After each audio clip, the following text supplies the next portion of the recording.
Baik, pemirsa, masih di indahnya Ramadan, Masya Allah, Tabarakallah. Ini tema yang sangat menarik sekali, yaitu fikih seputar puasa. Saya yakin para jamaah, termasuk juga para pemirsa di rumah, banyak sekali pertanyaan yang insya Allah akan kita diskusikan di pagi hari ini bersama guru-guru kita, Ustaz Abu Somad dan juga Habibana Habib Gias. Nah, saya sudah bersama para jamaah Al-Mawaddah. Wah, luar biasa ini, dengan jilbabnya yang kuning dan juga bajunya yang kompak sekali. Saya persilakan terlebih dahulu dengan Ibu siapa? Oke, silakan berdiri, mic-nya.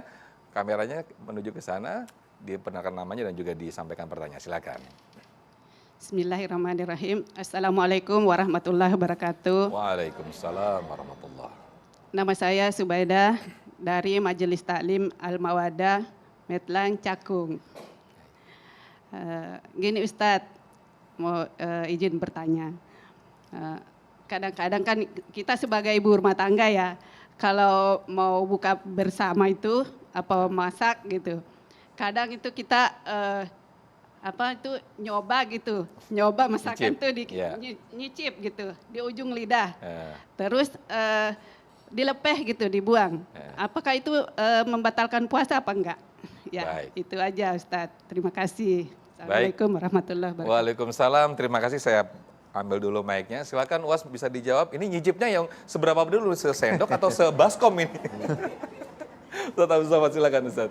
Saya pernah terbaca satu dari pendapat dalam mazhab Hambali mengatakan bahwa alat perasa yang ada di lidah itu tidak membatalkan puasa. Tapi bagi saya pribadi, saya khawatir nanti orang menjadikan itu pintu untuk mencicip banyak, karena dia masak banyak, cicip ini, cicip ini. Ketika ditanya, kamu kenapa? Ada tuh kemarin Ustaz Somad mengatakan boleh. Nah, itu. Jadi saya pribadi selalu menyampaikan untuk ibu kan sudah lama masak. Jadi ibu agak-agak aja, ibu rasa-rasa aja pakai perasaan. Karena itu nanti menjadi pintu pembuka untuk bahwa ada dalam kitab, iya. Tapi ketika disampaikan ke masyarakat nanti jadinya lain. Itu hemat saya, hikmat saya. Tapi Habib Gias kan punya pandangan lain. Saya lempar ke Habib Gias, silakan Habib Gias. Kalau fatwa dari Darul Ifta Al-Misriyah, lembaga fatwa resmi negara Mesir, tempat kami berdua dulu belajar, batalnya itu apabila masuknya sesuatu atau ain min manfadhin maftuh, dari lubang yang terbuka secara alami.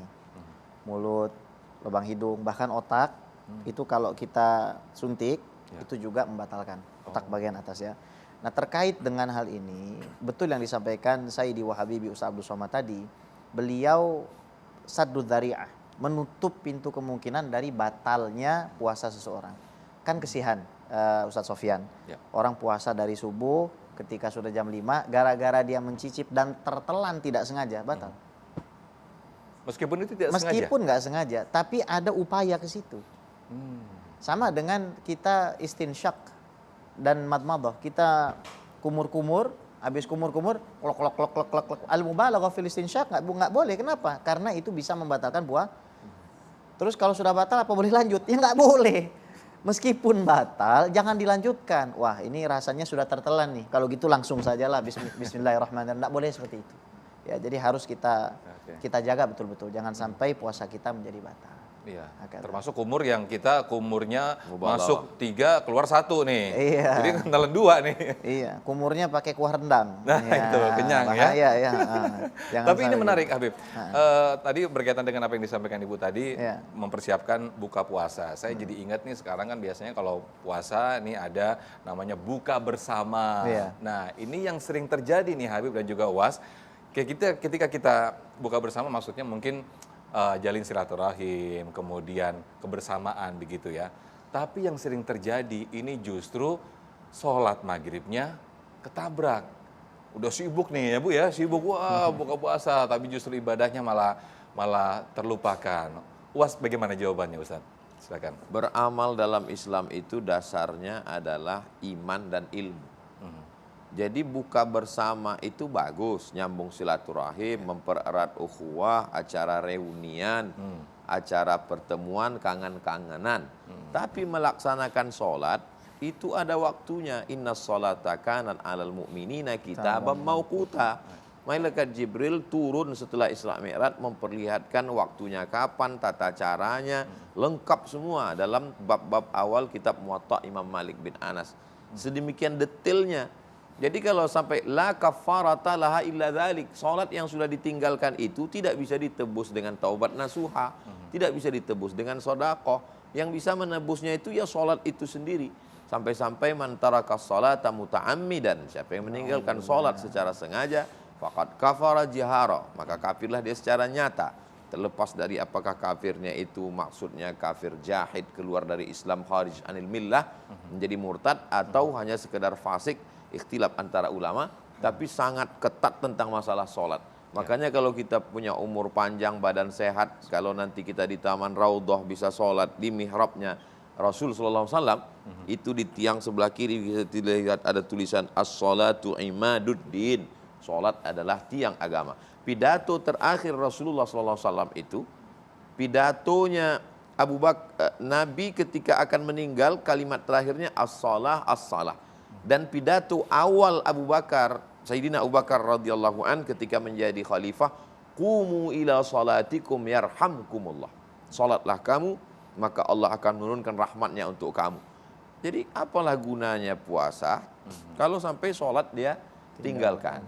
Jadi bagi saya, hemat saya, tetap laksanakan buka bersama, cari yang dekat masjid atau restoran yang ada masjidnya.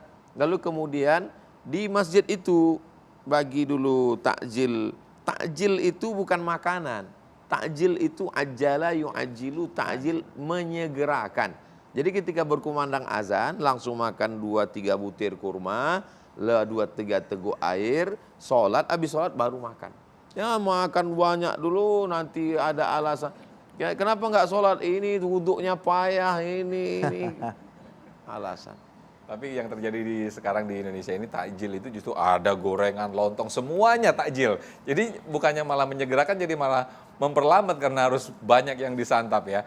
Oke, saya selanjutnya ke para jamaah yang sudah siap dengan pertanyaannya. Ibu siapa tadi yang sudah siap? Oke, saya geser ke sana. Silakan Ibu. Mic-nya sudah siap? Oke, dengan Ibu siapa? Silakan. Boleh berdiri Ibu? Bismillahirrahmanirrahim. Assalamualaikum warahmatullahi wabarakatuh. Waalaikumsalam warahmatullahi wabarakatuh. Saya Ida Utari dari jamaah Al-Mawadah. Begini Pak Ustadz, Habib izin bertanya. Suatu hari saya terbangun pas puasa, suatu hari saya terbangun pas Allahu Akbar. Waduh, terlambat nih.